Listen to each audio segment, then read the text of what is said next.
পৃথিবীর ইতিহাসে সবচেয়ে নিকৃষ্টতর স্বৈরশাসকের বিরুদ্ধে লড়াই করতে গিয়ে দেশের ছাত্র জনতা থেকে শুরু করে সকল আপামর জনতা মানে তাদের জীবন যৌবন রক্ত ঢেলে দিয়ে স্বাধীনতা নিয়ে আসছে। আর স্বৈরাচার বিগত 17 বছর নির্বাচনটা একদম ধ্বংসের দ্বার প্রান্তে নিয়ে গেছে, কোনো নির্বাচন ব্যবস্থা ছিলই না।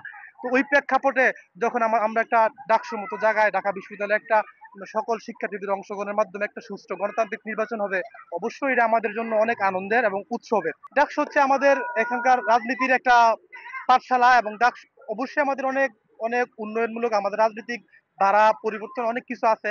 সাধারণ শিক্ষার্থীরা চায় যে যারা ছাত্র রাজনীতি করবে তাদের লক্ষ্য উদ্দেশ্য কি, যে আসলে আমরা হচ্ছে নিজেকে সর্বোত্তম সৃষ্টি করে সর্বোচ্চ ভালো একটা জায়গা নিয়ে যে যার এলাকায় সর্বোত্তম সেবা প্রদান করে আমাদের ছাত্র রাজনীতির লক্ষ্য উদ্দেশ্য। তো ডাকসু এই নির্বাচনটা হচ্ছে বড় একটা প্ল্যাটফর্ম। বিভিন্ন অনেক সাধারণ শিক্ষার্থী আছে, তারা দল করে না, রাজনীতি করে না, কিন্তু তাদের ভিতরে নেতৃত্ব দেওয়ার কোয়ালিটি আছে। তারাও আসে এবং বিভিন্ন যে আমাদের বড় বড় বৃহত্তর সংগঠন ছাত্রদল সহ অন্যান্য যে সংগঠনগুলো আছে তারাও এখানে সুযোগ পায়।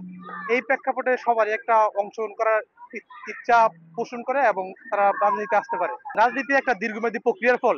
এখানে আপনার লড়াই সংগ্রাম থাকবে, দীর্ঘ অপেক্ষা। আর এনসিপি তো এরা তো এখনো অভিজ্ঞ না, এরা নতুন আসছে, সদ্য সাবেক আসছে। আমরা ওদেরকে স্পেস দিব, ওরা বাংলাদেশকে ধারণ করে, গণতন্ত্রকে ধারণ করে সময় নেওয়া রাজনীতি করুক, সেটা আমাদের চাওয়া। কিন্তু অবশ্যই বিতর্ক আছে।